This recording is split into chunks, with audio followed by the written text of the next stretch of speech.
Jeudi 14 janvier 2016, bonjour, merci d'être avec nous, c'est le journal sur I24 au sommaire de l'actualité. Shimon Peres hospitalisé ce matin, l'ancien président israélien victime d'une crise cardiaque, il a subi une intervention, son état est stable, il est conscient, nous serons sur place dans un instant. En Israël, toujours ce projet de loi qui fait écho à l'actualité française. La déchéance de nationalité pour les candidats au djihad, c'est le nouveau cheval de bataille du ministre de l'Intérieur. Et puis le terrorisme qui frappe l'Indonésie, cette fois série d'explosions et une fusillade aux abords d'un café à Jakarta, en plein cœur de la capitale ce matin. On parle d'au moins 4 morts et plusieurs assaillants abattus.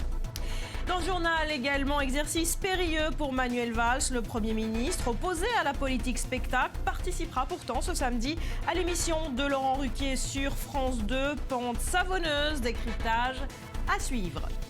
Enfin, toute l'Amérique était devant sa télé cette nuit et il y a au moins 3 gagnants. Ils devraient se partager la super cagnotte, record de tous les temps, 1,5 milliard de dollars. On en parle dans moins de 30 minutes.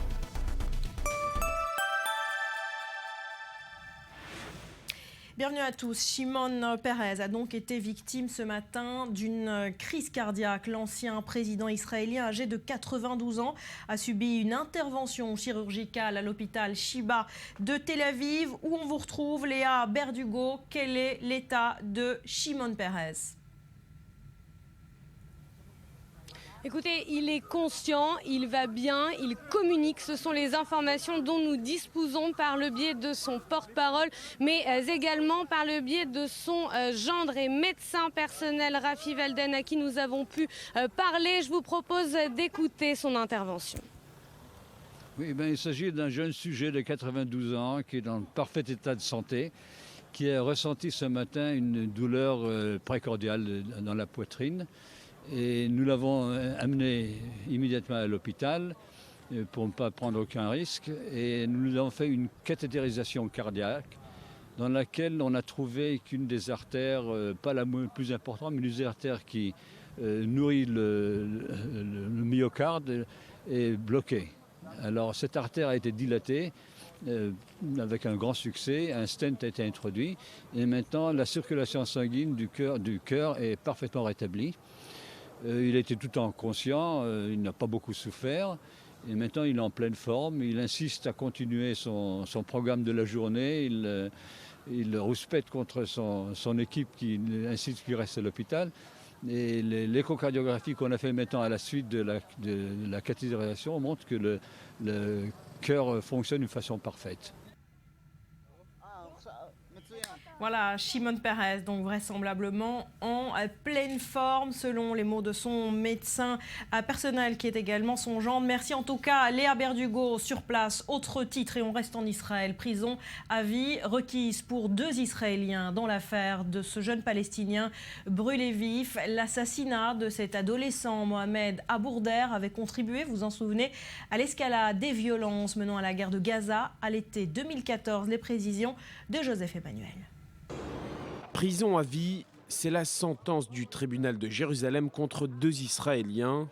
Ils ont été reconnus coupables d'avoir participé au meurtre d'un adolescent palestinien. Un meurtre particulièrement barbare. Mohamed Abou Kdeir avait été brûlé vif. Nous sommes alors en 2014, quelques mois avant la guerre de Gaza. Mohamed est kidnappé près de chez lui, à Chouafat. Peu après, la police retrouve son corps calciné. Sur les 3 accusés, 2 étaient mineurs au moment des faits, des jeunes Israéliens appelés des nouveaux nazis par le père de la victime.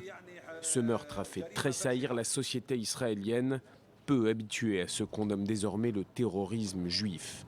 Au lendemain de cet assassinat, le Premier ministre Netanyahou a téléphoné au père de la victime pour lui présenter ses condoléances. Je promets que ceux qui ont perpétré ce crime seront traduits en justice et paieront cher leurs gestes. Fait rarissime, le nom de Mohamed est ajouté à la liste des victimes du terrorisme en Israël. Mais malgré la condamnation, l'affaire semble devenir politique. Le père de la victime exige que le nom de son fils soit retiré de la liste des victimes de terrorisme et il demande à l'État d'aller plus loin dans la punition des coupables. Nous réclamons justice de la part de l'État. Si la démocratie existe en Israël, leur maison doit être détruite, comme le sont celles des Arabes coupables de crimes anti-juifs.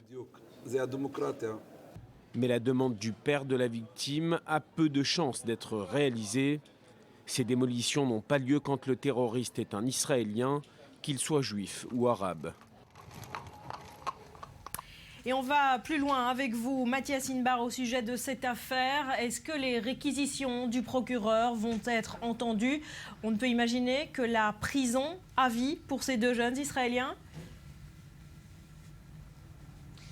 Vraisemblablement, c'est ce qui sera décidé. En tout cas, les réquisitoires ont été émis par le procureur de la Cour de Jérusalem. Pour l'instant, nous n'avons pas de date précise sur la date des délibérés, en tout cas du verdict. Et pour l'instant, effectivement, c'est ce qui semble se tramer, à savoir la prison à vie pour les deux mineurs jugés de complicité de meurtre et non pas de meurtre, parce qu'ils ont tout simplement aidé donc à l'enlèvement et le meurtre de sang-froid de ce jeune Mohamed Abourder en juillet 2014. Vous l'avez rappelé à l'instant, il y avait eu ensuite de très graves incidents, de très graves échauffourées, affrontements entre les habitants des quartiers palestiniens de Jérusalem et les forces de sécurité dans cette ville de Jérusalem.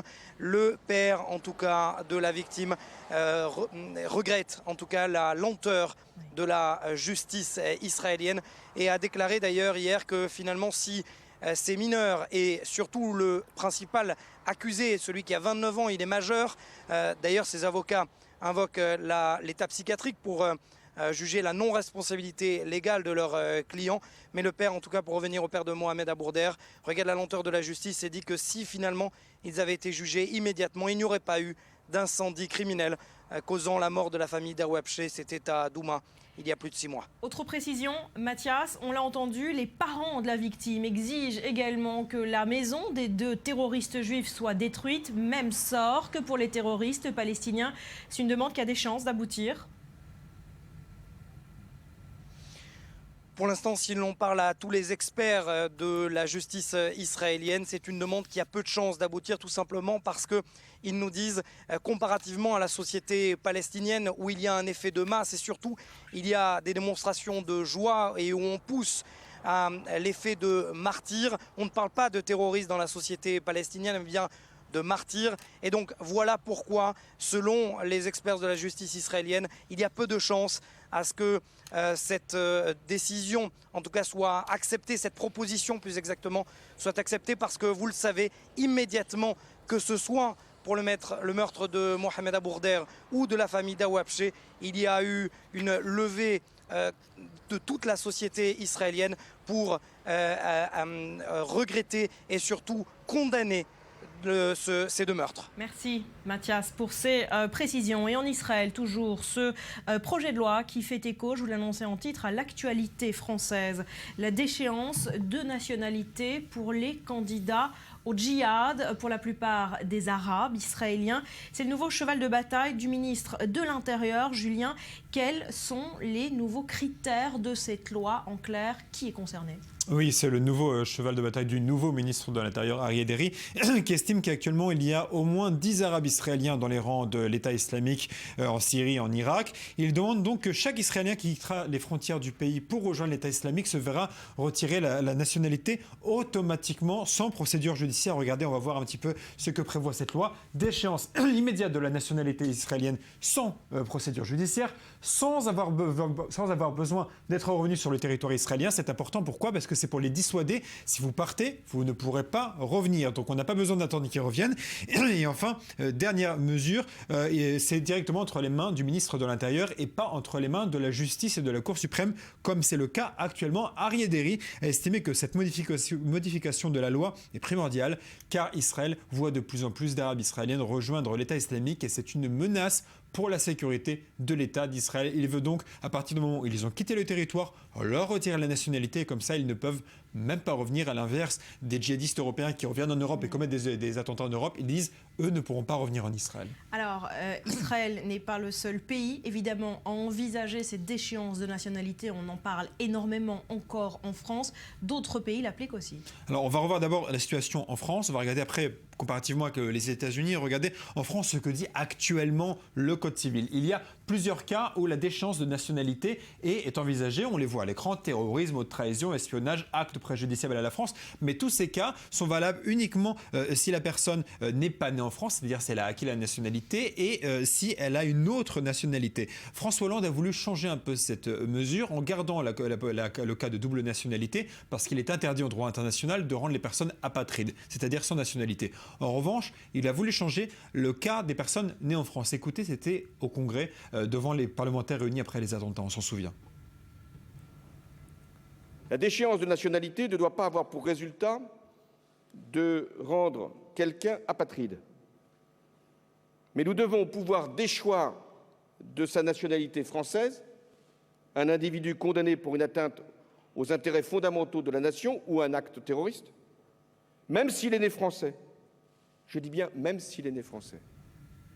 On le voit, il y a toujours cette question de la double nationalité, à savoir, on ne peut pas être apatride, c'est interdit par la Convention de la Déclaration universelle des droits de l'homme. Or, en Israël, visiblement, le ministre de l'Intérieur n'a pas l'air de se soucier de cette question. Alors, est-ce qu'il pourra faire passer la loi? Est-ce que ça sera validé par la Cour suprême israélienne? Est-ce que ça ira à la Cour de justice internationale? On ne sait pas, on verra. Peut-être que c'est simplement une mesure populiste qui n'a aucune chance d'aboutir, on le verra. En tout cas, voilà ce que voulait faire François Hollande. On continue un petit peu le tour du monde. Regardez aux États-Unis. Alors, le débat est moins important parce qu'il y a eu moins de cas de djihadistes américains qui ont rejoint l'État islamique et qui sont revenus. Donc le débat est moins important. Mais voilà un peu les cas où on peut perdre la nationalité. Il faut savoir qu'aux États-Unis, il y a également beaucoup de cas où on peut renoncer à la nationalité pour des raisons fiscales, etc. Mais voilà les cas pour lesquels on peut les perdre. Si on a obtenu une nationalité étrangère, donc double nationalité encore une fois, si on s'est enrôlé dans une armée étrangère qui est engagée contre les États-Unis ou si on est condamné pour trahison. Finalement, ça ressemble un peu à la France. Les cas se ressemblent.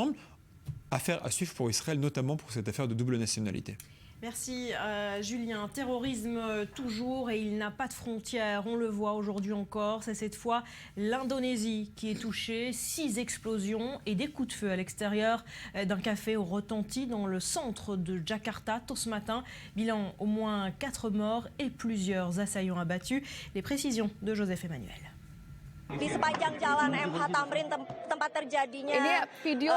Jakarta, plein centre-ville, plusieurs détonations retentissent. La confusion règne, une fusillade se fait entendre. En quelques minutes, les secours sont sur place, plusieurs corps gisent à terre. Très vite, le quartier est bouclé. L'unité de démineurs antiterroristes, le KBR, arrive en force. Les unités spéciales se placent, s'équipent. Ils viennent d'apprendre qu'un homme, sans doute un assaillant, se trouve sur le toit. Une voiture fait bouclier pour permettre aux journalistes de traverser la rue.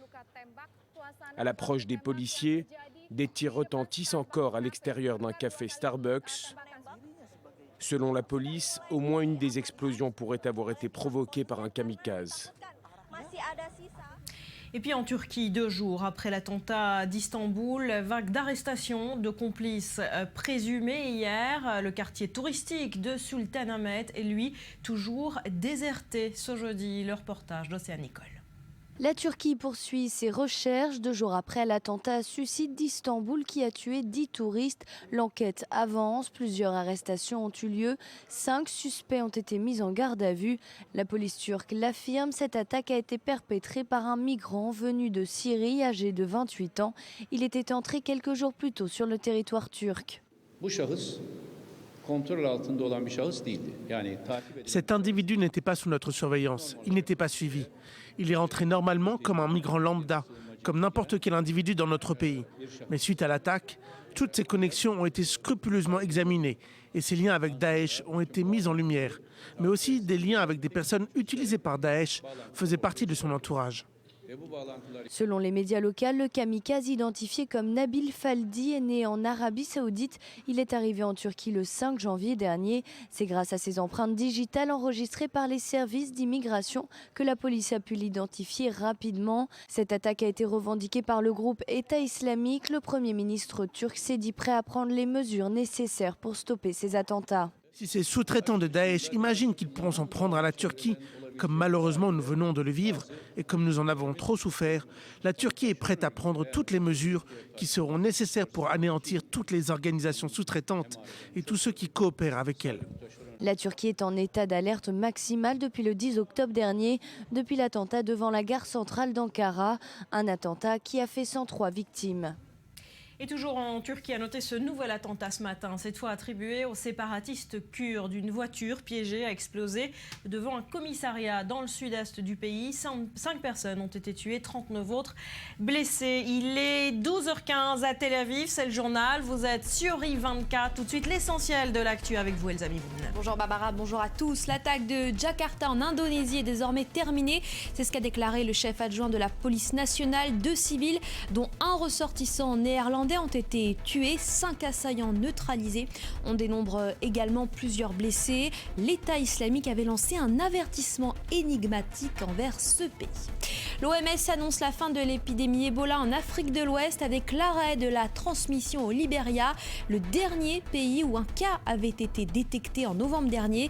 Mais l'Organisation mondiale de la santé reste prudente. Des rémanences sont possibles, le travail n'est pas fini.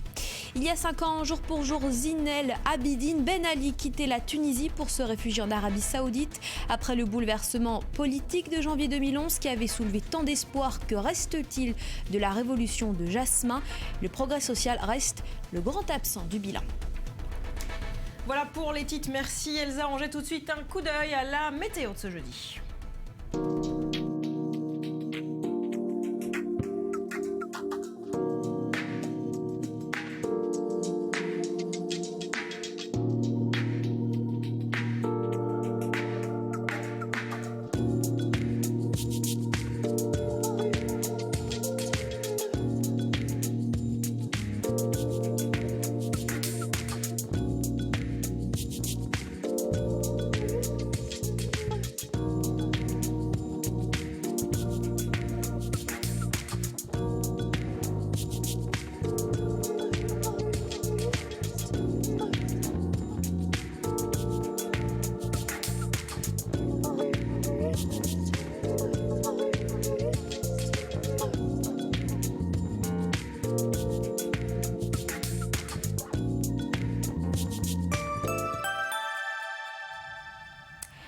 Autre titre à la une de l'actualité ce jeudi, c'est le risque d'avalanche toujours élevé aujourd'hui en Isère, un niveau de 4 sur 5 après la mort hier d'au moins 3 personnes aux Deux-Alpes et parmi elles 2 lycéens. Une information judiciaire pour homicide involontaire a été ouverte. Un drame en Isère, il est 15h45 ce mercredi quand une avalanche se déclenche sur une piste noire des Deux-Alpes à 2500 mètres d'altitude. 10 personnes sont sur la piste, majoritairement des adolescents qui faisaient partie d'un groupe de 19 élèves lyonnais en voyage scolaire. Ils étaient accompagnés de 3 enseignants. L'avalanche a fait 3 victimes, une jeune fille de 16 ans et un garçon qui a succombé à ses blessures. Un touriste ukrainien extérieur au groupe fait lui aussi partie des victimes. L'enseignant polytraumatisé a été hospitalisé à Grenoble, mais son pronostic vital n'est pas engagé. Les autres élèves ont été reconduits à leur lycée de Lyon. La ministre de l'Éducation nationale, Najat Vallaud-Belkacem, s'est rendue sur place pour les accueillir. Je suis venue ici pour exprimer toute mon émotion et toute ma solidarité à cet établissement qui a été durement touché par le drame terrible de cet après-midi. Mes pensées vont aux familles des victimes et notamment aux familles de ces 2 élèves décédés dans cette avalanche. Les 19 élèves étaient en classe de première en option sport. Un enseignant les a accompagnés sur cette piste noire, une piste qui était pourtant fermée depuis le début de la saison. Une enquête a été ouverte pour déterminer pourquoi le professeur a amené ses élèves sur une piste interdite. Nous avons entrepris les constatations dans le cadre d'une enquête judiciaire diligentée par le procureur de la République de Grenoble et des auditions sont actuellement en cours, d'autres auront lieu dans le but d'établir d'abord les circonstances dans lesquelles le groupe s'est engagé sur cette piste qui était fermée et ensuite ce qui a pu provoquer l'avalanche et la chronologie exacte des faits. Le risque d'avalanche est élevé dans la région cet hiver. Depuis le début de l'année, 4 personnes ont déjà perdu la vie dans les Alpes françaises.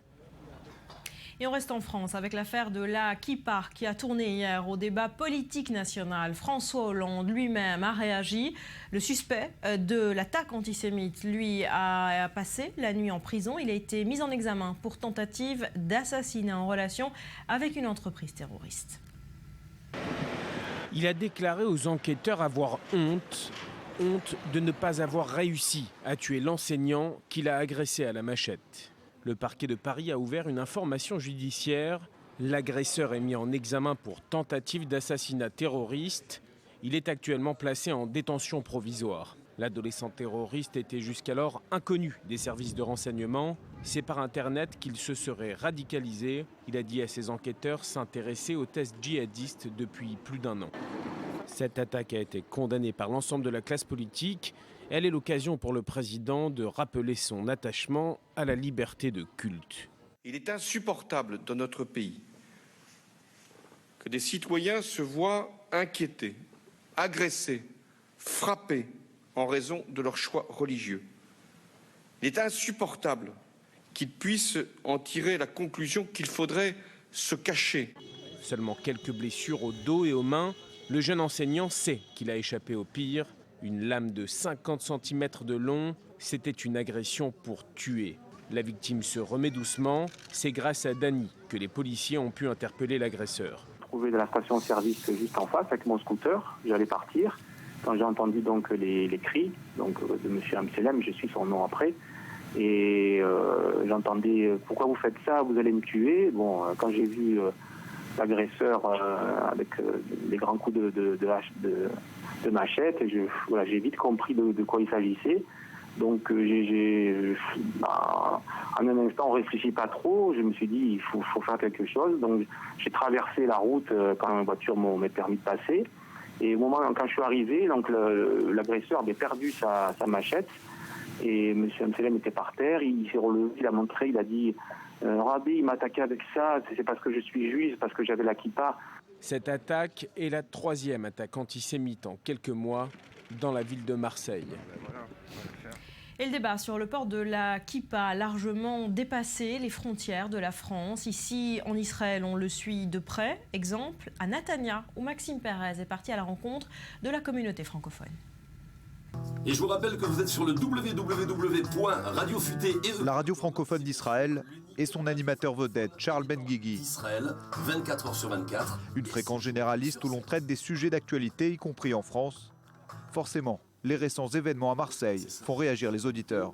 Les auditeurs, franchement, sont inquiets aujourd'hui. J'ai l'impression que la vapeur s'est renversée. On était inquiets pour les francophones vivant ici en Israël. Aujourd'hui, c'est nous, depuis Israël, nous francophones, juifs habitant en Israël, qui sommes inquiets pour nos familles qui se trouvent en France. À Netanya, le sujet est également sur toutes les lèvres. Pas uniquement chez ceux qui portent la kippa. Dans cette ville située au nord de Tel Aviv, où le français fait office de langue officielle, les gens ne cachent pas leur incompréhension, mais aussi une certaine colère. Je ne trouve pas ça très normal, parce qu'on a une identité, il faut la garder, avant tout. Donc si on doit porter une kippa, c'est comme si on disait aujourd'hui, c'est comme si vous disiez aux musulmans d'enlever leur voile ou aux chrétiens d'enlever leur croix ou ainsi de suite. Nous, c'est notre identité, la kippa, je ne vois pas pourquoi on l'enlèverait. Critique des instances communautaires et appel au gouvernement de Manuel Valls pour que la réponse à la répétition d'actes antisémites ne se limite pas à de vaines condamnations. C'est au gouvernement de faire le nécessaire pour protéger les citoyens français. Ce ne sont pas des juifs français, ce sont des Français juifs. Je pense qu'il y a une grosse différence. Depuis les attentats de Paris en janvier 2015, près d'un quart des 7000 nouveaux immigrants français recensés par l'agence juive se sont installés dans cette ville du littoral israélien. Une tendance qui devrait également se confirmer cette année. L'histoire du jour est celle d'un homme. Il s'appelle Rob Lowry. C'est un Britannique. Il comparaît aujourd'hui au tribunal correctionnel de Boulogne-sur-Mer pour avoir tenté de faire passer en Angleterre une fillette afghane. Elle était réfugiée à Calais. Elle a à peine 4 ans. Betsabé. Exactement. Alors nous sommes le 24 octobre 2015. Rob Lowry donc séjourne à Calais. C'est pas la première fois. Il est aux côtés des réfugiés. Une fillette afghane de 4 ans est endormie sur ses genoux. Il connaît connaît bien Bahar, surnommé Bru, et qui vit seul avec son père à Calais. Ça fait plusieurs fois que celui-ci demande à Rob d'ailleurs d'emmener sa fille. Alors l'ancien soldat britannique se demande: est-ce que je la laisse souffrir ici dans la jungle où il n'y a pas d'avenir pour une enfant de 4 ans, ou est-ce que je l'emmène à Leeds où ma famille pourra lui donner une vie normale? Alors Rob accepte la requête du père de Bru et il viole la loi. Il la cache dans un compartiment de sa fourgonnette où, imprévu, 2 Érythréens se glissent eux aussi et sont découverts par la police. Rob est arrêté, le Britannique de 49 ans comparé donc cet après-midi à Boulogne-sur-Mer avec d'autres passeurs présumés. Il risque 5 ans de prison et 30 000 € d'amende. Voilà, et ce procès provoque évidemment une forte mobilisation. Oui, alors la toile s'est saisie de cette histoire et de ce héros. Les Britanniques ont été particulièrement émus du sort de leurs concitoyens. Des pétitions de soutien aussi bien en France qu'en Grande-Bretagne ont rassemblé des dizaines de milliers de signatures. Alors pour l'avocate de Rob Lowry, il s'agit d'un délit de solidarité. Je cite: mon client s'est retrouvé pris en étau entre ces 2 contradictions, venir en aide à l'enfant ou la laisser en danger. Alors ce sera probablement la ligne de défense de Rob, la non-assistance à personne en danger. Mais est-ce que cette stratégie va parler au juge? La présence des deux Érythréens à l'arrière du véhicule fragilise cette thèse de l'élan solidaire. Décision qui sera sans doute très décisive sera: est-ce qu'il a eu une contrepartie financière ou pas? Voilà, le procès s'ouvre donc aujourd'hui. Des nouvelles de la petite fille afghane? Alors Rob ne l'a pas revue, mais il a réussi à réunir de l'argent pour lui offrir une caravane où elle vit désormais avec son père. Merci Betsabé, c'était l'histoire du jour à suivre dans le journal. C'est les montagnes russes pour François Hollande. 2 mois à peine après les attentats de novembre, la cote de confiance du chef de l'État replonge. Comme en janvier, il ne parvient pas à capitaliser sur ses remontées. On en parle dans un peu moins de 5 minutes. Restez avec nous sur I24.